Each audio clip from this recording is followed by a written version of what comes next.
Hi, welcome to BBB. Today we're going to be doing the bass for Ronnie Jones's Why Don't You Stay. So come and have a look at the gear. I've decided rather than mic up an amp or even use plugins, we're going to use my trusty old pod, which is right here. Now the pod might be a bit old school these days, but it's a great way of emulating a real bass amp, emulating the microphone you might use, and also adjusting the amount of room sound in there. What I really like about it is it's very quick to get a sound, and it doesn't make you tweak parameters on plugins for hours. Once you've got your sound, you record it, and that's it, you're stuck with it. And it makes me make decisions quicker, which means I spend less time in the mix. The other thing it does is it gives a DI signal, and it keeps the DI signal and the virtual amp signal perfectly in phase. So as you can see on the back here, we have the modelled output with the yellow lead and the DI output with the red lead. And if you follow these up to my RME interface, you can see that our modelled input's going into 3 and our DI is going into 4. So I can make sure that I've got both signals captured at the same time and recorded into the computer. So the point of today is to replace the horrible MIDI bass, which sounds like this, with something that sounds a bit more like this. So let's do a take now. Here we go.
Okay, so we've done a good few takes now, and I'm pretty confident probably the last one I did is spot on.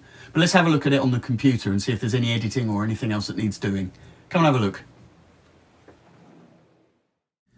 Okay, so we finished the bass recordings for Why Don't You Stay, and I've got the 3 or 4 takes we did lined up in the project. Come and have a look.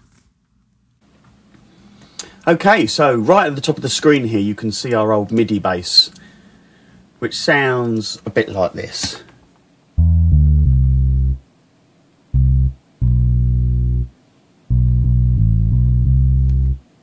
You know, it's not absolutely awful, it's very ordinary. What's missing is life, and you know, a real bass is full of life, pushes and pulls, a little bit of bluff, a little bit of magic, and all the kind of human noises that go into a performance. And while it might be tempting to think that a bass line has to be absolutely perfect, really what you want is one that grooves and moves and works.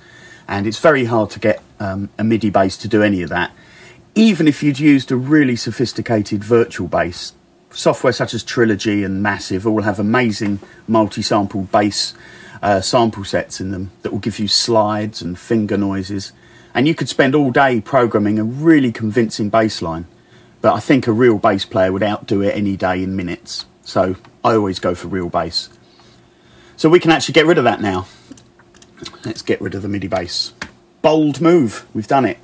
So here is our real bass. We've got 2 purple tracks here. The top one is the modelled bass. That was straight out of the pod. Whatever the amp it's simulating, I didn't really pay any attention. I went totally by ear.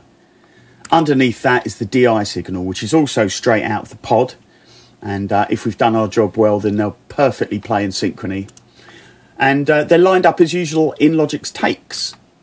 So as you can see here, this mess is all the various takes we made for the project. We've got 3 takes at the beginning, couple of takes for the main body, and then a little bit of a mess around the middle 8 and the chorus. Now I've just spent the last hour or so going through that and putting together a really good comp. And I'm very happy with the way it sounds. So actually I'm ready to flatten that down.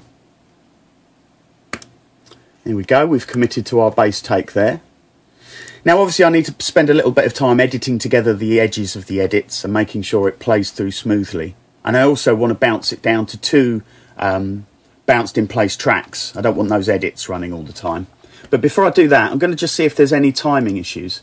And although I don't think there is a little bit at the beginning where Scott the drummer leads in on the kick and the tom.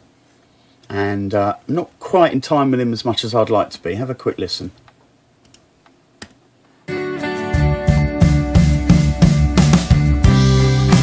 So it's okay, but I think we can improve that. So what I'm going to do, I'm going to take this track here with the kick on it, and I'm going to move it up till it's underneath the bass tracks. Now if I zoom in, you can actually see Scott's kick occurs here, and my first bass note is a little late. So zoomed in like this, it's very easy to make the adjustment, like we did with the drum editing. I like to keep the drum slightly ahead of the bass, just to let the peak of the transient come through. And I can see here, this one's a tiny bit early. This next one's okay. This next one's okay. This is fine. This is fine. This is slightly ahead of his tom. This one's okay. Alright, I'm happy with that. So I'm just going to quickly smooth over the gaps.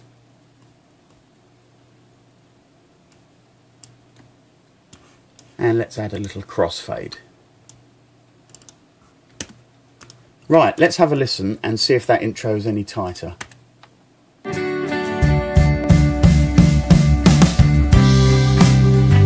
Yeah, I think that's better. I'm going to go through the rest of the track now, maybe spend an hour editing the little bits and bobs and bouncing it down. And I think we're all done with the bass. I'll see you in the next video.